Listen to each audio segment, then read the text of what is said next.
राजनीति विज्ञान की केंद्रीय अवधारणा के रूप में शक्ति की अवधारणा का हम लोग अध्ययन करते हैं। केंद्रीय अवधारणा इसलिए माना जाता है क्योंकि जब हम राज्य की बात करें या संप्रभुता के सिद्धांत की बात करें, सरकार की बात करें अथवा कानून की बात करें, उनमें केंद्रीय तत्व के रूप में शक्ति कहीं ना कहीं अंतर्निहित रहती है। जहाँ या विधायी की शक्ति के रूप में रहती है या सहमति की शक्ति के रूप में रहती है, सरकार में क्रियान्वयन की शक्ति के रूप में रहती है, कानून में पालन की शक्ति के रूप में रहती है। अर्थात किसी न किसी रूप में कानून, संप्रभुता, राज्य और सरकार में शक्ति केंद्रीय तत्व है। इसे अलग अलग विद्वानों ने अलग अलग तरीके से परिभाषित किया है। जहाँ बेकर ने इसे राजनीति और शक्ति को अपृथकरणीय माना है। अर्थात अगर हम राजनीति की चर्चा करेंगे तो शक्ति की चर्चा स्वाभाविक है, और अगर हम शक्ति की चर्चा करते हैं तो राजनीति का संदर्भ आना स्वाभाविक है। दोनों ही अपृथकरणीय हैं।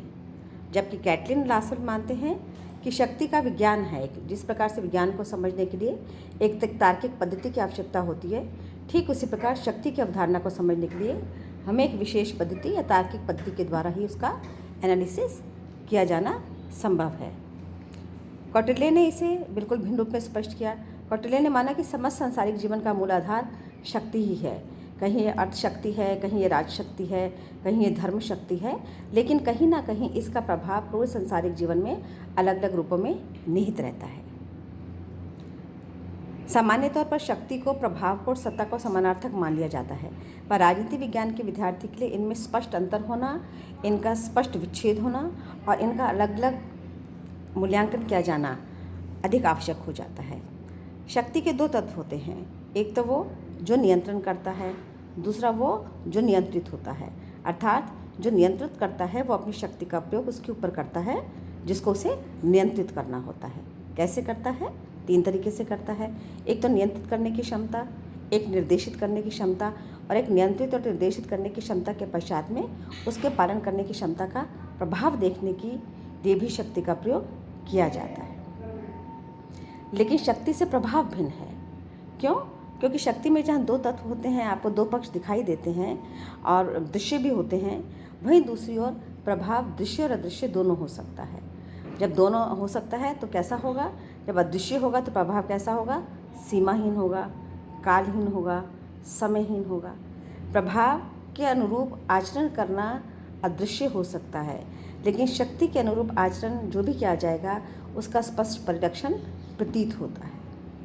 इन दोनों से भिन्न अवधारणा है सत्ता की। सत्ता में भी शक्ति निहित है। कैसे निहित है? कि जब किसी भी प्रकार की शक्ति को मूल अवधारणा वापस क्या है? शक्ति।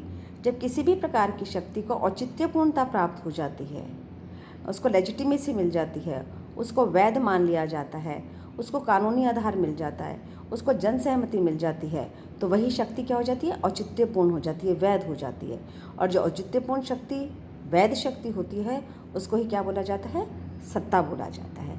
इस प्रकार शक्ति में है, शक्ति प्रभाव में है, शक्ति सत्ता में है, लेकिन उनका तीनों का स्वरूप अलग अलग हो जाता है। शक्ति के कैसे मालूम चलेगा कि कौन शक्तिशाली है और कौन शक्तिहीन है? तो इसके अलग अलग स्रोत होते हैं। कोई किसी स्रोत के कारण शक्तिशाली होता है और कोई किसी स्रोत के कारण शक्तिशाली होता है।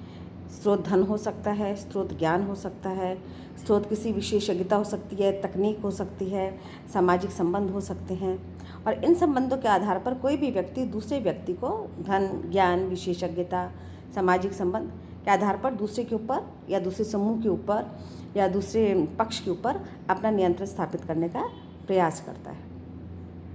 शक्ति के विभिन्न प्रकार होते हैं। जैसे बलशाली होगा तो उसकी शारीरिक शक्ति, ज्ञानार्जित होगा तो उसकी बौद्धिक शक्ति, किसी के पास धन होगा तो उसकी वित्तीय शक्ति, कोई सामाजिक दृष्टि से सबल होगा तो उसके पास में सामाजिक शक्ति, राष्ट्रों के पास क्या होती है? सैनिक शक्ति, और सरकारों के पास क्या होती है?